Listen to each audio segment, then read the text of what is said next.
CEO 리포트 12월 4주차. 안녕하세요. 웰스기업연구소 이수민 연구원입니다.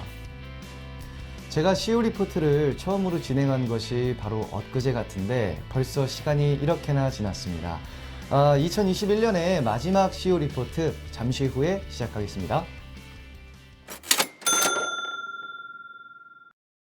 2021년 하반기 노동 관련 법률들이 상당히 많이 바뀌었습니다.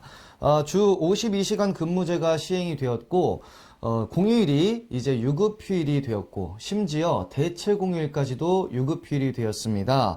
종업원의 연차를 공휴일로 대체시킬 수가 없어서 연월차 수당에 따른 부담이 증가할 수밖에 없겠는데요.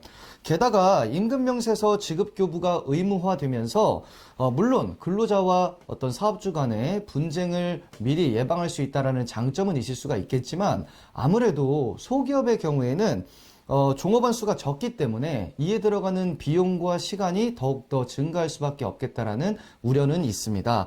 모든 대표님들께서는 이번에 바뀌는 노동 관련 법률들을 이해하실 필요가 있겠는데요. 특히 5인 이상, 30인 미만 사업장의 경우에는 대표님들께서는 꼭 체크를 하실 필요가 있습니다. 첫 번째, 주 52시간 근무제가 30인 미만 사업장의 경우에는 내년 말일까지 추가로 8시간을 연장해서 근무할 수가 있겠습니다. 추가 근로에 따른 근로자와 대표 간의 어떤 동의의 내용을 서면으로 남겨두실 필요가 있겠는데요. 그 내용은 연장 근로 시간을 초과해서 해야 하는 어떤 사유, 그리고 기간, 적용 대상 근로자의 범위입니다. 두 번째는 30인 미만 사업장의 경우 공휴일 또는 대체 공휴일이 유급휴일로 되는 법 적용, 그 시점이 바로 내년부터인 점인데요. 그래서 올해는 크게 문제가 없으실 수가 있겠지만 당장 내년부터는 취업 규칙이나 근로계약서 등의 제 서류를 이에 맞게 바꾸실 필요가 있겠습니다. 그리고 종업원들이 휴가를 충분하게 쓸 수 있는 연차 촉진 제도에 대해서 고민을 해보셔야 연월차 보전에 따른 비용 증가를 억제하실 수가 있겠습니다. 즉 이제 대표님 기업의 근본적인 인사 제도에 대해서 고민이 필요한 때인 것 같습니다. 웰스기업연구소에서 야심차게 준비한 프로젝트, 이익이 많아서 걱정이신 대표님들을 위해서 준비했습니다. 저희 웰스기업연구소 정울 소장님을 모시고 법인에서 꼼꼼하게 챙겨야 할 절세 전략에 대해서 한번 알아보도록 하겠습니다. 안녕하세요. 웰스기업연구소 정울 소장입니다. 자, 이번 주는 이제 2021년 결산 진짜 마무리 포인트입니다. 이제 거의 2021년 끝이 났죠. 아마 다음 주 콘텐츠는 이제 신년에 여러분들께 인사드리게 될 것 같은데, 일단 우리 중소기업에서 해야 될 것 가장 첫 번째는 좀 그걸 알고 계셨으면 좋겠습니다. 요즘 왜 경정 청구가 유행을 하고 있는가? 아마 대표님들, 주변의 대표님들 보시면 경정 청구에서 얼마를 환급받았다더라 이런 얘기들 많이 들으실 수 있을 겁니다. 그런데 왜 이런 경정 청구가 도대체 늘고 있을까? 아마 두 가지 이유겠죠. 경정 청구할 게 있기 때문이 이게 첫 번째일 거고요. 두 번째는 우리 대표님들도 이제 납세자의 권리를 찾아가고 있는 것이 아닐까라는 생각입니다. 그러니까 과거에는 그냥 세무사가 해주는 대로 그냥 진행을 하셨다고 한다면 이제는 이거 아닌 것 같은데? 충분히 내가 받을 수 있는 게 더 있을 것 같은데? 라고 체크하시는 우리 대표님들이 많아졌다는 얘기죠. 근데 저는 이런 분들이 꼭 좀 더 신경을 썼으면 좋겠다라고 말씀드리고 싶어요. 대표님, 혹시 우리 법인이 세금을 얼마나 내는지 아십니까?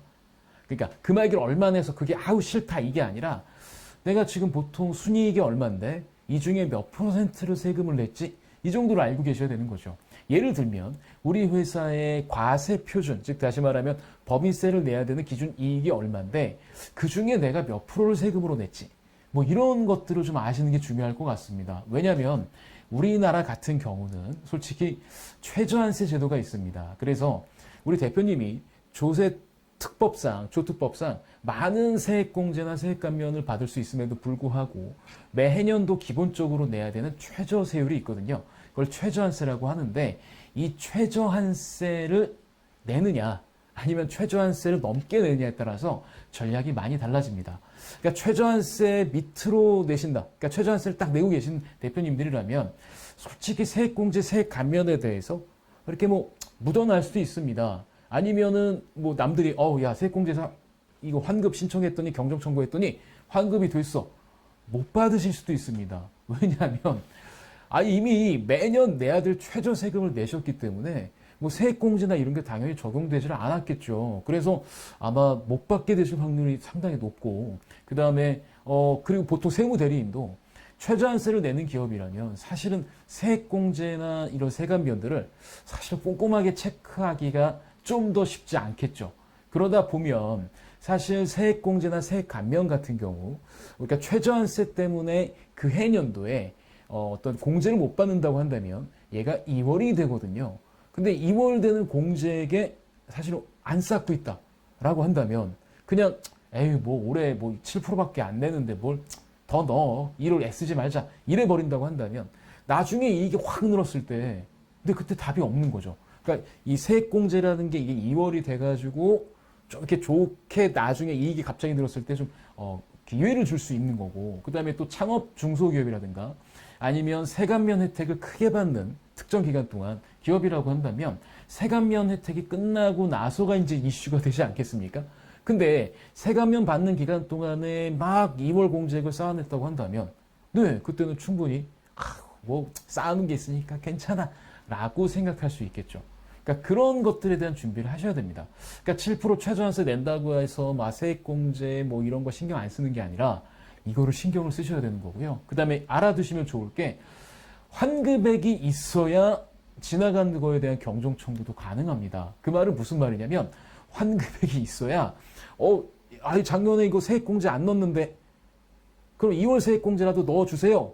근데 2월 세액공제 그것만으로는 사실은 경정 청구를 할 수 없어요. 그러니까 계속 최저한세 적용 대상인 대표님들은 그 매해년도에 그냥 우리 세무대리인하고 잘 상의를 하셔서 이 세액공제를 넣을 수 있는 거는 최대한 넣으시는 게 절세적인 포인트에서 훨씬 더 유리하다라는 겁니다.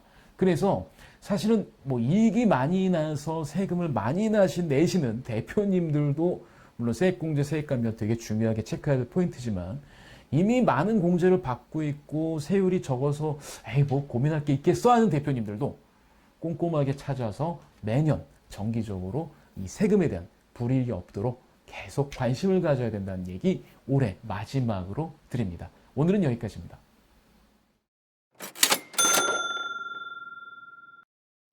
이번 주 저희가 준비한 소식은 여기까지입니다. 저희 웰스기업 연구소는 중소기업의 성공을 위해서 항상 최선을 다하겠습니다. 좋아요, 구독, 알림 버튼은 저희가 컨텐츠를 만드는데 많은 도움이 됩니다.